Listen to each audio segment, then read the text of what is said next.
কোনো রকম ভূমিকাতে না গিয়ে সরাসরি একটি প্রশ্ন দিয়ে ভিডিওটি শুরু করতে চাই। প্রশ্নটি হচ্ছে দেশের এই সমন্বয়কদের উদ্দেশ্যে, আপনারা এই জুলাই আন্দোলনটা কেন করেছিলেন?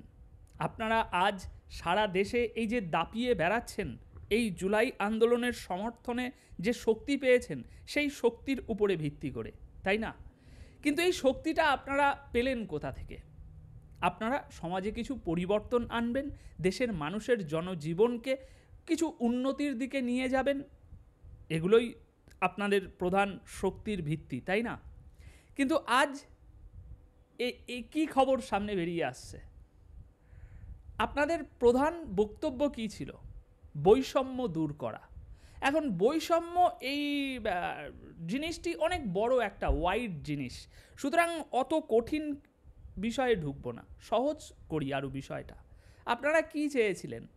সমাজ থেকে চাঁদাবাজি দূর হবে, দখলদারি দূর হবে, তারপরে যত রকম এরকম দুর্নীতি আছে সমস্ত কিছু দূর করে একটা সুশাসন প্রতিষ্ঠা করতে চেয়েছিলেন, তাই না?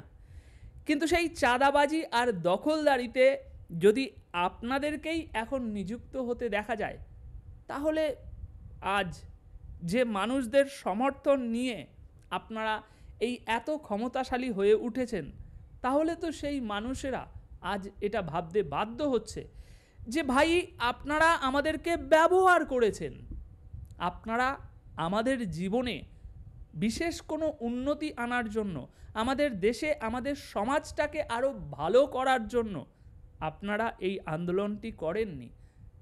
আপনারা আমাদেরকে ব্যবহার করেছেন নিজেদের ক্ষমতা বাড়ানোর জন্য, নিজেরা ক্ষমতায় আসার জন্য।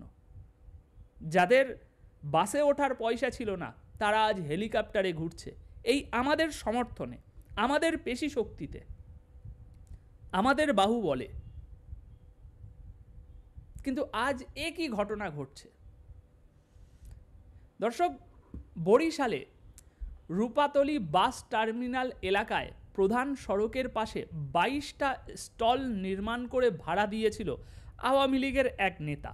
দখলদারি মেনে নিচ্ছি, কিন্তু আপনার 5ই আগস্ট ক্ষমতার পট পরিবর্তন হওয়ার পর আপনার সড়ক ও জনপথ সওজ এই জায়গাগুলোতে যে স্টলগুলো নির্মাণ করা ছিল সেগুলো দখল করে নেয়, স্টলগুলো ওখান থেকে তুলে নেয়। আওয়ামী লীগ সরকারের পতনের পর এই উচ্ছেদ অভিযান চালানো হয়েছে, চালিয়ে জায়গাগুলো পরিষ্কার করে দেওয়া হয়েছে, সমস্ত দখলদারি মুক্ত করে দেওয়া হয়েছে। কিন্তু এখন সেখানে আবার দখলদারি শুরু হয়ে গিয়েছে এবং সেই জায়গা দখল করে স্টল নির্মাণ করছে কারা? না, এখানে বিএনপি নেই, ছাত্ররা।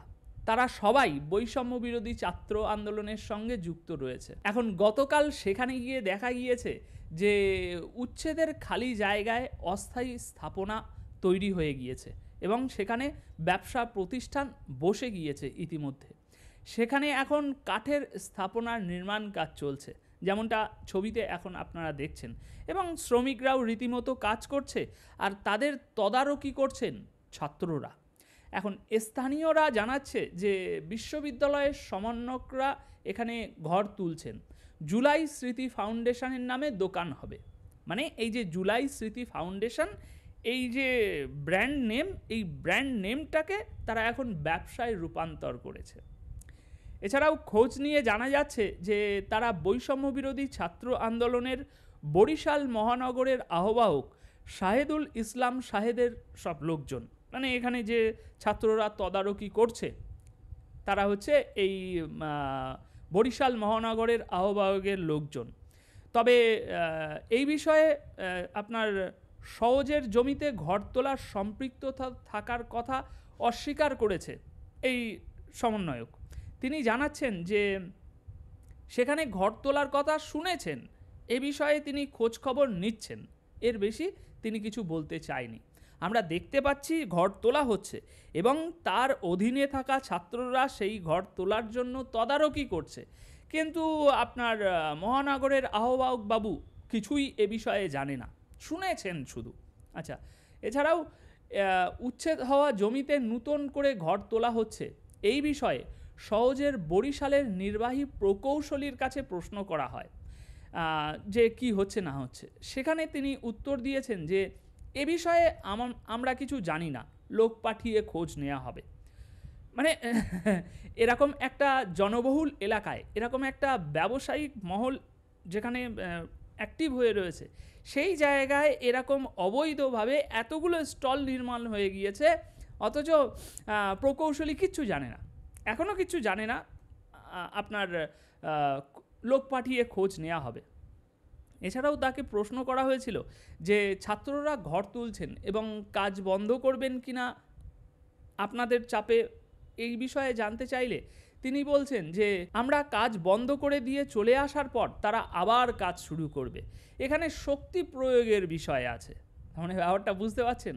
সবাই সব কিছু জানে, সরকারের ভিতরে এবং সরকারের বাইরে যে সরকারটা পরিচালিত হচ্ছে, সবাই একে অপরের সাথে কানেকশান রয়েছে। সুতরাং এক কথায় পুরো বিষয়টা বলতে গেলে আমাদেরকে ভাই ব্যবহার করেছেন আপনারা, দেশের জনগণকে ব্যবহার করেছেন আপনারা, ব্যবহার করার ফল এই দেখা যাচ্ছে। এখন এখানে আপনাদের একটা যুক্তি থাকতে পারে যে এই দখলদারি, চাঁদাবাজি, দুর্নীতি, এই সমস্ততে আওয়ামী লীগের যে বাক্সটা সেটা এত বড় একটা বাক্স, আর আমাদের যে সামান্য গুটি কয়েক খবর তোমরা পাচ্ছ দখলদারি, চাঁদাবাজি, সেই বাক্সটা তো ভাই এইটুকুনি। সুতরাং এত বড় একটা বাক্সের সামনে আমাদের বাক্সটা দেখো কইটুকু, ওটা কোনো ব্যাপার না। কিন্তু সমন্বয়ক ভাইয়েরা, আপনারা ক্ষমতা ভোগ করছেন মাত্র 6 থেকে 7 মাস হয়েছে, 8 মাস হয়েছে, কিন্তু আওয়ামী লীগ শাসন করেছে দীর্ঘ 15 বছর। সুতরাং দীর্ঘ 15 বছরে আওয়ামী লীগের দুর্নীতির বাক্সটা যদি এই হয়ে থাকে, আর সামান্য 5 মাসে যদি আপনাদের বাক্সটা এই হয়ে থাকে, তাহলে আগামী 15 বছর যদি আপনারা এই দেশটাকে শাসন করেন, তাহলে আওয়ামী লীগের যে দুর্নীতির বাক্সটা আছে সেটা 10 গুণ বড় একটা দুর্নীতির বাক্স আপনারা তৈরি করে ফেলবেন। তো দর্শক, এ বিষয়ে আপনাদের কি মতামত? যে সমন্বয়করা সমাজ থেকে চাঁদাবাজি, দখলদারি, দুর্নীতি, সমস্ত বৈষম্য দূর করার জন্য আপনাদেরকে পথে নামিয়েছিল, তারাই আজ দখলদারিতে মেতে উঠেছে। এ বিষয়ে আপনার কি মতামত? আপনি কি বলবেন সমন্বয়কদেরকে? আপনাকে কি ব্যবহার করা হয়নি? আপনার মতামত কমেন্ট বক্সে অবশ্যই জানিয়ে যাবেন। ধন্যবাদ আপনাদের সকলকে।